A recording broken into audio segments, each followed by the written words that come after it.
ఆధునిక ఫైనాన్షియల్ ప్రపంచాన్ని నడిపిస్తున్న టెక్నాలజీ గురించి ఈరోజు మనం వివరంగా చర్చించుకుందాం. అసలు మనం వాడే ఈ ఫైనాన్షియల్ ప్లాట్ఫామ్ల వెనుకున్న ఇంజనీరింగ్ అద్భుతాలేంటో చూద్దాం. ఇంకెందుకు ఆలస్యం, లెట్స్ స్టార్ట్. ఎప్పుడైనా అనిపించిందా, మనం ట్రేడింగ్ యాప్లో ఒక్క బటన్ నొక్కుతాం, కానీ తెర వెనక ఏం జరుగుతుంది?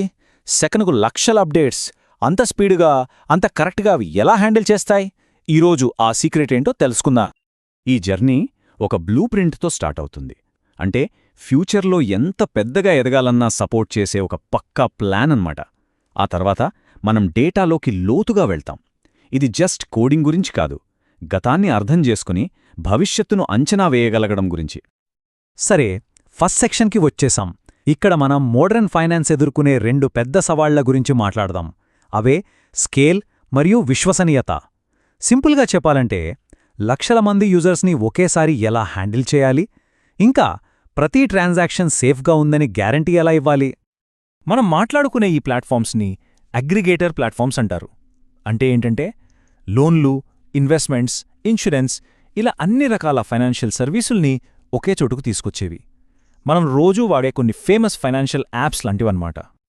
ఈ ప్లాట్ఫామ్ సక్సెస్ అవ్వాలంటే రెండు విషయాలు చాలా ముఖ్యం. ఒకటి, స్కేలబిలిటీ. అంటే ఎంతమంది యూజర్స్ వచ్చినా యాప్ స్లో అవ్వకూడదు. రెండోది, రోబస్ట్నెస్. అంటే ఏవైనా టెక్నికల్ ప్రాబ్లమ్స్ వచ్చినా సిస్టమ్ క్రాష్ అవ్వకుండా నిలబడగలగాలి. ఈ రెండింటిలో ఏది లేకపోయినా ఏ ఫైనాన్షియల్ యాప్ అయినా ఫెయిల్ అయిపోతుంది. ఓకే, ఛాలెంజెస్ గురించి చూసాం కదా, మరి సొల్యూషన్స్ ఏంటి? అసలు ఈ ప్లాట్ఫామ్స్ని ఎలా కడతారు, వాటి వెనకున్న ఆర్కిటెక్చర్ ఏంటో చూద్దాం.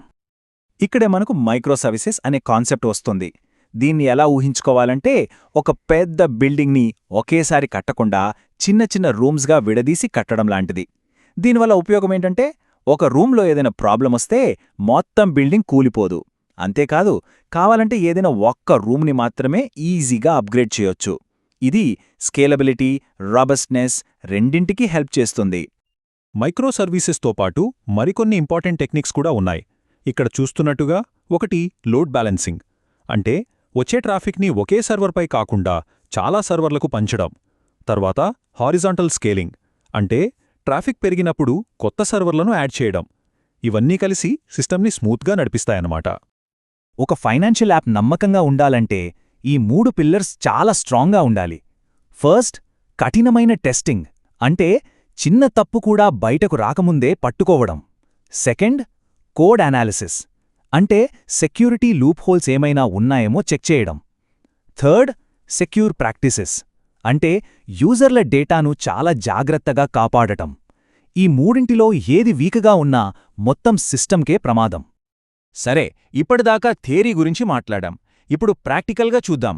ఒక ఫైనాన్షియల్ డాష్బోర్డ్ని స్క్రాచ్ నుంచి ఎలా బిల్డ్ చేస్తారో ఒకసారి చూద్దామా?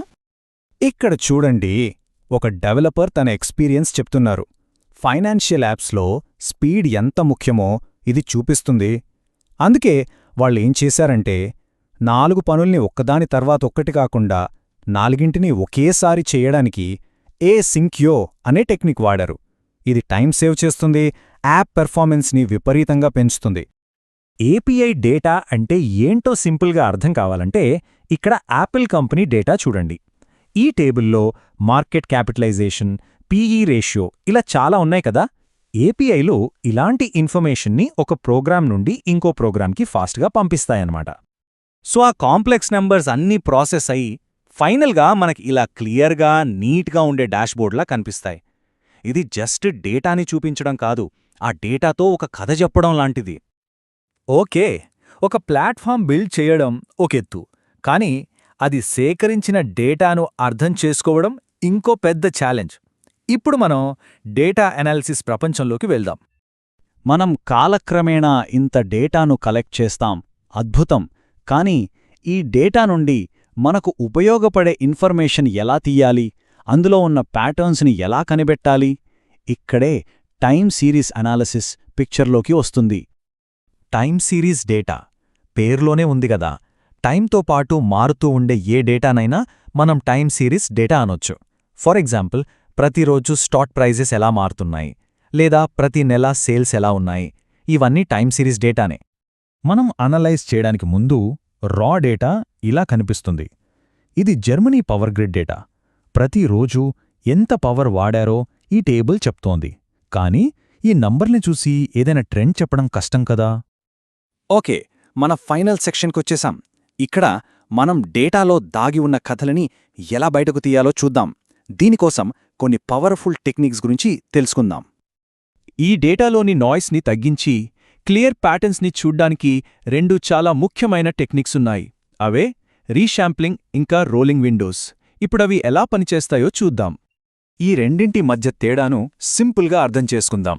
రీశాంప్లింగ్ అంటే జూమ్అవుట్ చేయడం లాంటిది. అంటే రోజువారీ డేటాని వీక్లీ డేటాగా మార్చడం. దీనివల్ల లాంగ్ టర్మ్ ట్రెండ్స్ కనిపిస్తాయి. ఇక రోలింగ్ విండో అంటే డేటాని స్మూత్ చేయడం. అంటే చిన్న చిన్న హెచ్చు తగ్గుల్ని తీసేసి ఒక స్థిరమైన ప్యాటర్న్ని చూడటమన్నమాట. ఈ బార్ చార్ట్ చూడండి, రీశాంప్లింగ్ ఎంత పవర్ఫుల్లో చూపిస్తోంది. రోజువారీ పవర్ డేటాని ఇయర్లీ డేటాగా మార్చడం వల్ల జర్మనీలో విండ్ అండ్ సోలార్ ఎనర్జీ వాటా ప్రతి సంవత్సరం ఎలా పెరుగుతోందో మనకు చాలా క్లియర్గా కనిపిస్తోంది. ఇది ఒక పర్ఫెక్ట్ లాంగ్ టర్మ్ ట్రెండ్. ఇక్కడ మనం గుర్తుంచుకోవాల్సిన విషయమేంటంటే, ఈ ఎనర్జీ డేటాకి వాడిన అవే టెక్నిక్స్ మనం ఫైనాన్షియల్ వరల్డ్కి కూడా అప్లై చేయొచ్చు. వీటిని ఉపయోగించి మనం డైలీ మార్కెట్ నాయిస్ని పక్కన పెట్టి లాంగ్ టర్మ్ ఇన్వెస్ట్మెంట్ ట్రెండ్స్ని కనిపెట్టొచ్చు. సో మన జర్నీ ఎక్కడితో ముగిసింది, కానీ ఒక ప్రశ్నతో ముగిద్దాం. గతం నుంచి మనం ఎంత నేర్చుకోగలిగినప్పుడు భవిష్యత్తు గురించి ఏం అంచనా వేయగలం? డేటా అనాలిసిస్ నిజంగా మనకు భవిష్యత్తును చూసే శక్తినిస్తుందా? ఒకసారి ఆలోచించండి.